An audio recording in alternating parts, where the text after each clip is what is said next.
दर्शकों, कुछ लोगों का कहना है कि जब श्री हनुमान जी जानकी जी का खोज करने जा रहे थे तो वह जब मच्छर जैसा अपना रूप धारण कर लिए तो मुद्रिका कहाँ गया, क्या उसके आकार में परिवर्तन हुआ?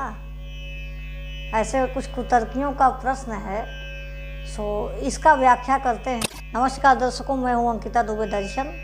आप देख रहे हैं हमारी प्रस्तुति संगीत साहित्य मंच। देखिए, जो ये चौपाई है इसमें छंद क्या है, रस क्या है, अलंकार क्या है, इसकी स्थिति कैसे बन रही है, हर परिस्थिति को ध्यान में रखकर ही अर्थ ग्रहण करना चाहिए। यह काव्य है, यह यथार्थ नहीं हो सकता। कहीं यथार्थ अगर वर्णन मिलेगा तो उस यथार्थता को रोचक बनाने के लिए विभिन्न अलंकारों का भी प्रयोग होगा।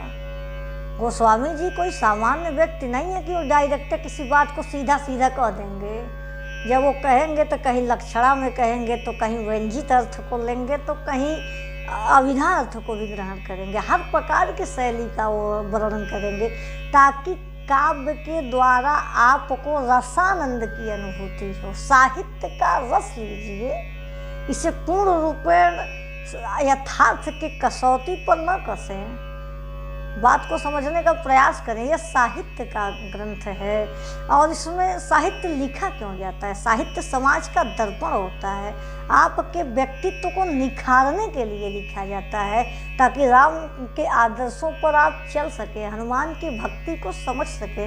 इसलिए नहीं लिखा जाता है कि आप उस पर कुतर्क करना आरंभ कर दें। तो ये जो चौपाई है ना, वो कुछ इस प्रकार है। आप लोग इसका उल्टा अर्थ निकालते हैं। ये है,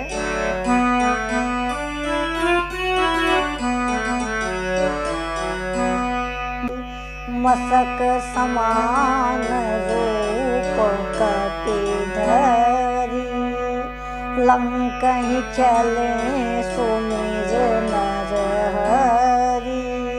मसक समान रूप कपिधरी, लंकहि चले सुमिर नर हरि।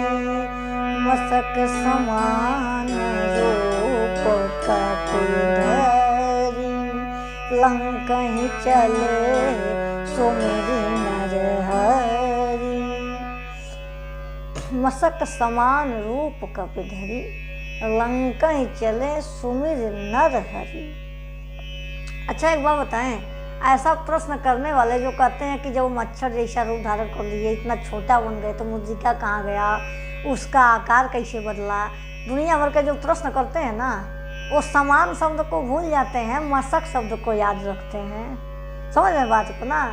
जो समान शब्द है वो भूल गया, मसक याद आ गया उन्हें। तो समान यहाँ देखिए, वहाँ कर क्या रहे हैं, उपमा के अर्थ में इसको दे रहे हैं कि मतलब वो छोटा हो गए, लघु का रूप धारण कर लिए। मसक समान रूप कब करें?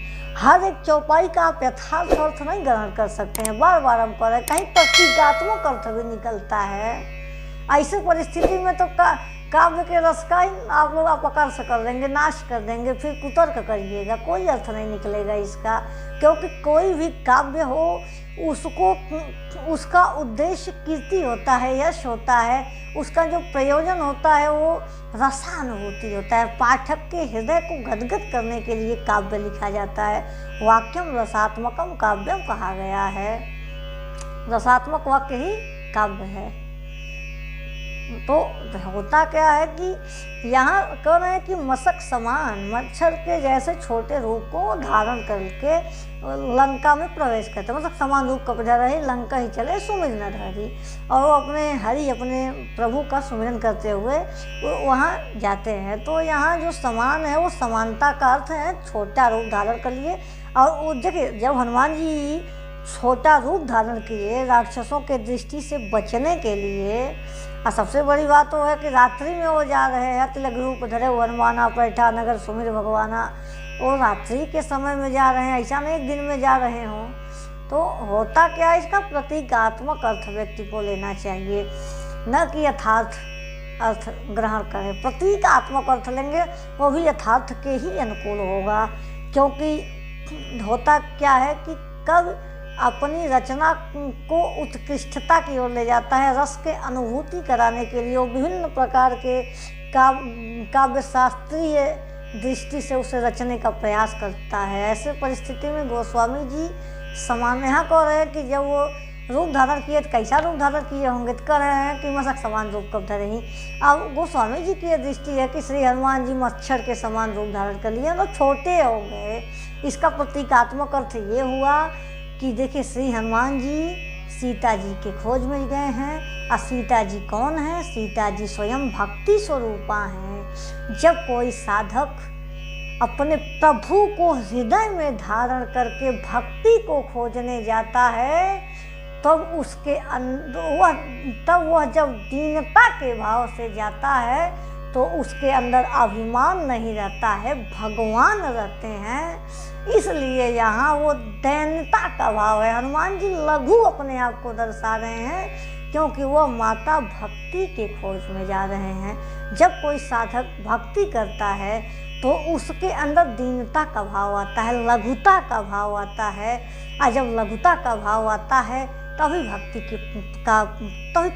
का प्रादुर्भाव होता है, भक्ति प्रकट होती है। सो यहाँ माता सीता भक्ति स्वरूपा जगत जननी को श्री हनुमान जी भगवान राम को हृदय में धारण करते हुए जा रहे हैं। उनका आधार कौन है? भगवान राम ही तो हैं, पर भगवान ही उनको वहाँ तक पहुँचा रहे हैं। वो अपने हृदय में धारण करके जा रहे हैं। कहा गया ना, जामोन तक वचन सुहाए सुनि हनुमंत हृदय तिवाई सब पर क्यों तुम वाई सही दुख कंद मूल फलकाई, जब लगी आवो सीते देखी हुई हैं काज मोहि हरस विषय की, अस कही नाई सवन कर माता चले हरस हिय धरि रघुनाथा। वो हिय में जब मनुष्य के हृदय में भगवान वास करते हैं तो अभिमान का नाश हो जाता है, तब वो दैन्यता की ओर जाता है, अपने आप को लघु दिखाता है। क्योंकि प्रभु के कृपा भयो सब काजू, जन्म हमार सफल भयाजू, प्रभु के कृपा भयो सब काजू, जन्म हमार सफल भयो आजू। यहाँ श्री हनुमान जी अपने आप को अगर लघु कर रहे हैं, मच्छर के समान रूप धारण कर रहे हैं, तो इसका अर्थ ये नहीं वो मच्छर बन गए, अपितु वह माता भक्ति के खोज में गए हैं और भगवान राम को हृदय में धारण किए हैं, इसलिए वह अपने आप को लघु दिखा रहे हैं।